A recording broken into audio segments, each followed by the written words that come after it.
Bonjour, bienvenue dans notre chaîne Global Management Consulting. Je suis Patrick Roland. Dans notre structure, nous sommes spécialisés dans l'audit, dans le contrôle, dans le conseil en management, dans la formation, la comptabilité. Et par-dessus tout, nous mettons à la disposition des entrepreneurs des outils d'aide à la décision.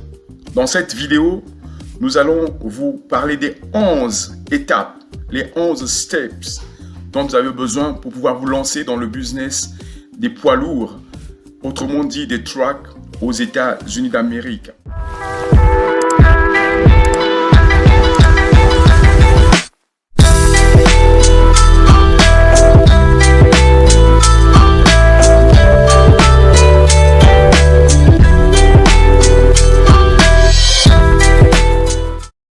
La première étape, une fois que vous avez réuni des moyens, vous êtes prêt à vous lancer dans un business, ce transport aux États-Unis d'Amérique, notamment, pour être plus spécifique, sur les box trucks, qu'on appelle communément ici les 26 foot, et les semi-trucks. La première des choses à faire, la première étape, l'une des premières choses à faire, il faut se constituer en ce qu'on appelle LLC. Alors, c'est quoi le LLC? Le LLC, c'est Limited Liability Company. C'est tout simplement pour ceux qui sont francophones. Le Limited Liability Company, c'est ce qu'on appelle dans les pays francophones les SARL, Sociétés à responsabilité limitée. Et vous le savez très bien, l'importance de se constituer en LLC ou en SARL. Parce que lorsque vous constituez votre entreprise en LLC, celle-ci revêt ce qu'on appelle une personnalité morale. En d'autres termes, lorsque votre entreprise a des litiges avec des fournisseurs, avec des banquiers, le banquier ne va pas saisir les biens du propriétaire parce que votre compagnie, votre LLC revêt ce qu'on appelle une personnalité morale. Donc, celle-ci a un patrimoine et donc, lorsqu'il y a un litige, le banquier va directement saisir les biens de la compagnie. Le banquier n'a pas le droit de saisir les biens du propriétaire. Voilà pourquoi il est intéressant, important de se constituer en LLC parce que vous protégez en fait vos biens personnels.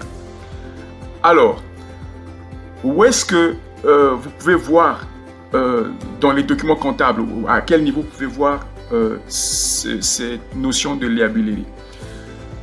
Au niveau des États-Unis d'Amérique, il y a un document qu'on appelle, il y a un document des états financiers. Ici, les états financiers, on appelle ça financial statement. Parmi les financial statements, il y a le balance sheet. Alors, dans le balance sheet, vous avez 3 éléments. Vous avez les assets, vous avez les liabilities et l'equity. Donc, c'est au niveau des liabilities qu'on ressort les dettes de la compagnie. Donc, si votre compagnie doit un banquier ou un fournisseur, le fournisseur ou le banquier n'a pas le droit de saisir les biens du propriétaire. Le banquier saisira en ce moment-là le patrimoine de la compagnie. Dans les états financiers au niveau de l'OHADA, vous pouvez voir ça au niveau du passif.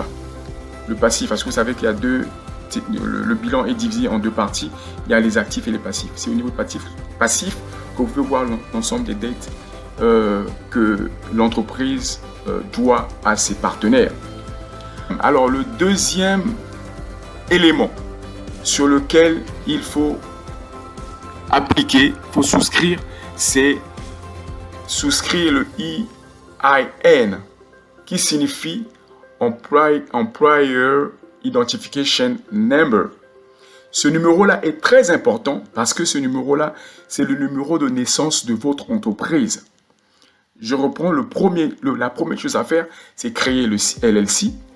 Le deuxième des choses à faire, c'est de vous constituer, de vous enregistrer sur le EIN, qui signifie Employer Identification Number.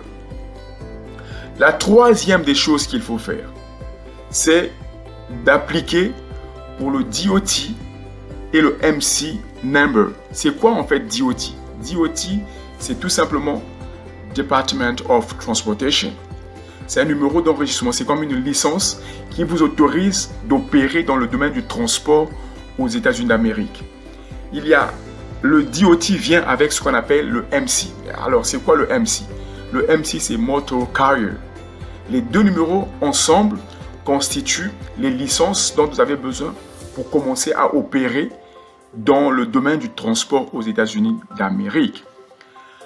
Le quatrième élément, c'est avoir des trucks ou avoir un truck.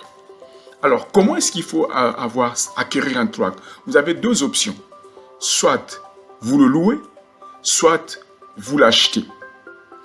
En location, il y a différentes structures qui existent aux États-Unis, notamment l'Enterprise, Budget, Raiders. Ce sont des compagnies, des grosses compagnies. Il y en a beaucoup. Je cite ces trois. Vous pouvez aller à ces agences-là et vous rentrez en contact avec eux. Ils vont vous louer les trucks. Si vous ne voulez pas louer, vous pouvez acheter à crédit.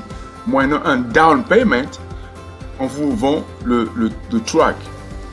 Pour les deux options, avant de récupérer le truck, on va vous demander, et c'est le cinquième élément, on va vous demander l'assurance. Il faut une assurance. Si vous n'avez pas d'assurance, vous ne pouvez pas avoir les trucks. Pour que celui à qui vous achetez ou celui qui vous loue le truck met à votre disposition le truck, il faut l'assurance. Le cinquième élément, c'est l'assurance. Aussi, tant que vous n'avez pas d'assurance, votre DOT et votre MC ne sera pas actif. Pour que votre DOT et votre MC soient actifs, il faut acquérir l'assurance.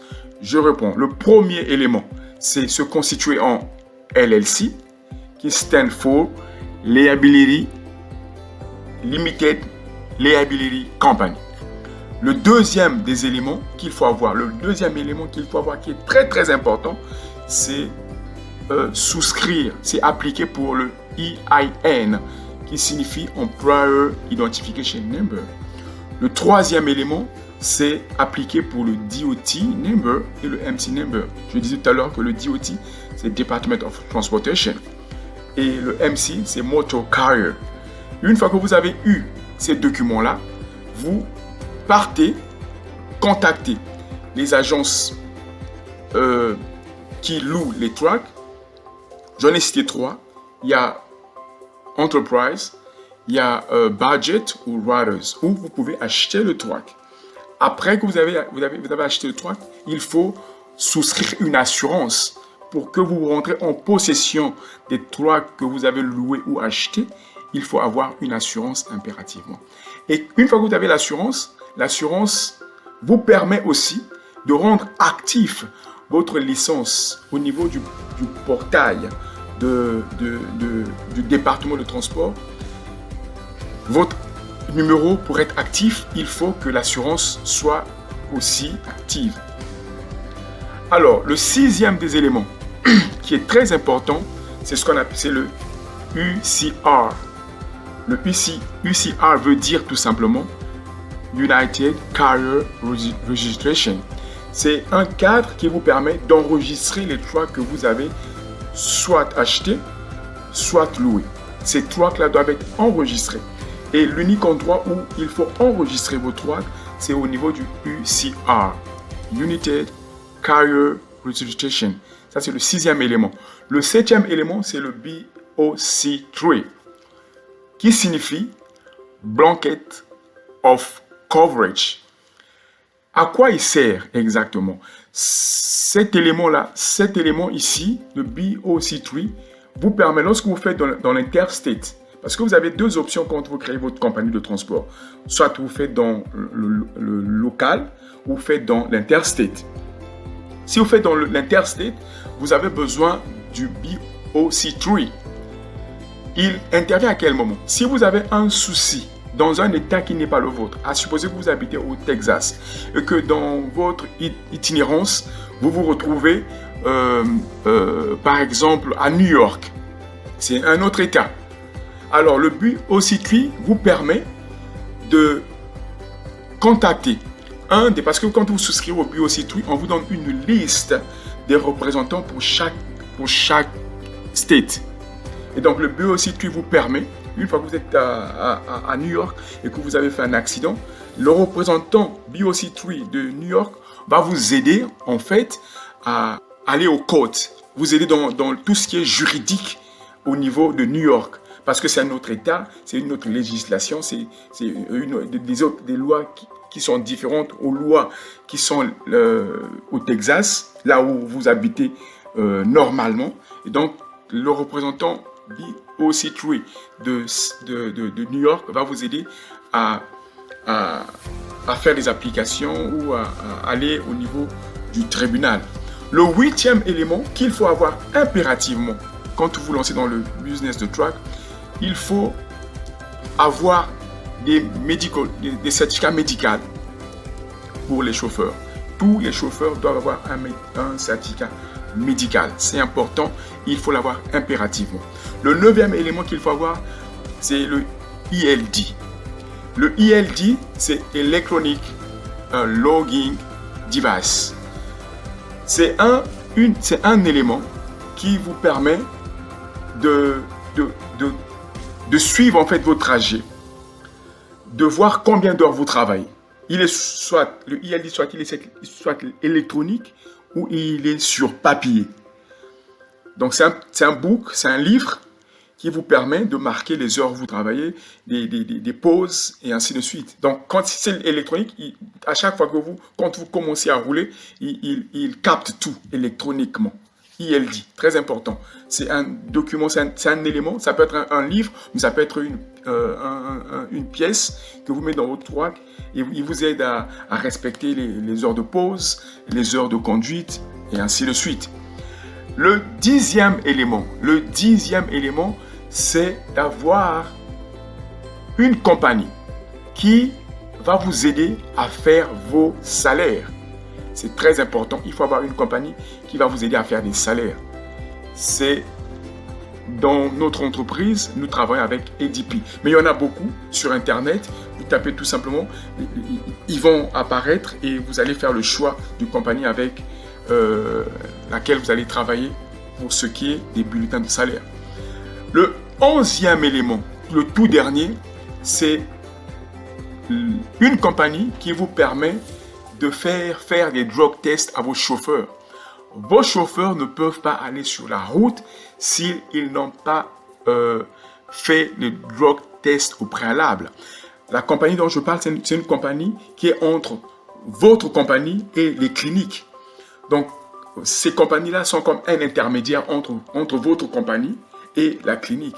Et ces structures-là vont vous permettre de prendre des rendez-vous dans les cliniques pour que vos chauffeurs prennent des rendez-vous pour aller faire le drug test, parce qu'il est interdit de commencer à conduire aux États-Unis d'Amérique sans avoir fait le drug test au préalable. Alors voilà les 11 étapes dont vous avez besoin avant de vous lancer dans le business de transport aux États-Unis d'Amérique, transport de truck spécialement. Ici, quand je parle de truck, je parle des box truck, 26 foot, 16 foot, 24 foot et les semi-truck. Merci d'avoir suivi notre vidéo. God bless. Bye.